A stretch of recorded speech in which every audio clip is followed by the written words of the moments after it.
5 ছেলের কেউই বৃদ্ধ বাবা মাকে গ্রহণ করতে রাজি নন। কিছুদিন ভাগাভাগি করে ভরণ পোষণ দিয়ে আসলেও এক পর্যায়ে বাড়ি থেকে বের করে দেন বৃদ্ধ বাবা মা হামিদ মোল্লা ও ফজিলা খাতুনকে। ছেলেরা মিলে তাদেরকে ফেলে রেখে আসে যমুনার চরে। নিষ্ঠুর এই ঘটনা ঘটেছে সিরাজগঞ্জের চৌহালি উপজেলায়। উপজেলার উমারপুর ইউনিয়নের হাপানিয়া গ্রামের বাসিন্দা ৮৬ বছর বয়সী হামিদ মোল্লা ও ৭৭ বছরের ফজিলা খাতুন। নদী ভাঙনের কারণে তাদের এক এক ছেলে এক এক জায়গায় বাড়ি করে বসবাস করছেন। অন্যদিকে খোলা আকাশের নিচে ফেলে রেখে গেছেন বাবা মাকে।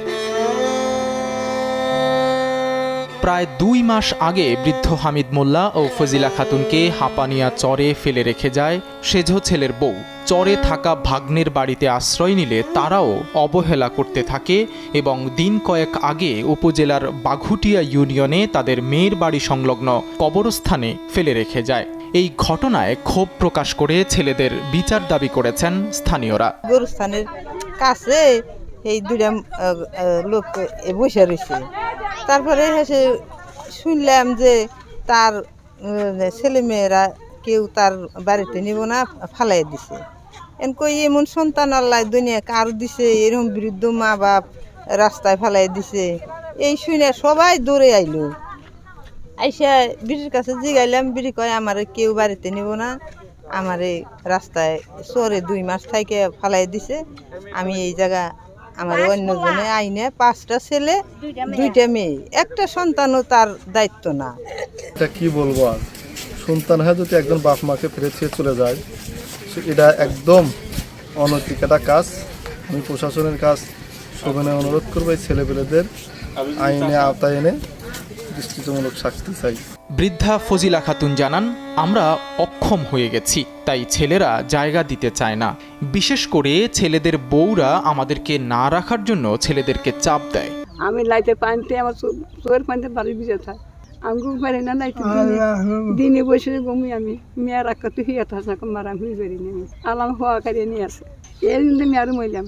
এদিকে বৃদ্ধ বাবা মাকে কবরস্থানে ফেলে যাওয়ার কথা শুনে বড় মেয়ে মনোয়ারা খাতুন তাদেরকে বাড়ি নিয়ে আসেন। কিন্তু স্বামীহারা মনোয়ারা নিজেই বৃদ্ধ, থাকেন ছেলেদের অভাব অনটনের সংসারে। তার পক্ষেও বাবা মাকে রাখা কষ্টসাধ্য। আমার বাপার বর্তমানে আমার বাপার খুব কষ্ট হয়েছে। আমার 5টা ভাই আমার বাপাকে দেখে না মানে এটা এই 2টা মাস ধরে এনে ফেলা দিয়েছে। আমার একটা ভাই মোবাইলও কর না, জিগাইও না যেন বাপ মা কিবা আছে, কী হালে চলতেছে, কী করতে চাও না করতে চাও, কেউ জিগাই না। আর আমি কই যদি বাপ মা লইছে তাই তোরা এসে দিয়ে যাক। এখনও বসাই পারো নাই, এখনও এলাকা গাঙ্গে দিবাও নাই, তোমার বাপ মাও তুমি যাও না থেকে পারো গা, আমরা দেখতে পারবো না। তারা তো এগিয়েই বলে, তারা আর দেখবো না, তারা নিবও না। আমার গাড়ি চাপা দিয়ে গেছে বোঝা। তাই আমি কি করবো, আমার স্বামী নেই ঘরে, আমি কি ছেলে ঘরে বাবার কষ্টতে আমার দেহটা পুড়ে গেল। বাবা যা কষ্ট করতেছে, কষ্টটা সীমানা নাই। সব মিলিয়ে বিশাল এই পৃথিবীতে বয়সের ভারে নুয়ে পড়া হামিদ মোল্লা ও ফজিলা খাতুনের জন্য কোনো জায়গা নেই। স্থানীয়রা এ ব্যাপারে প্রশাসনের দৃষ্টি আকর্ষণ করেছেন। সাইদ রহমান, কালবেলা।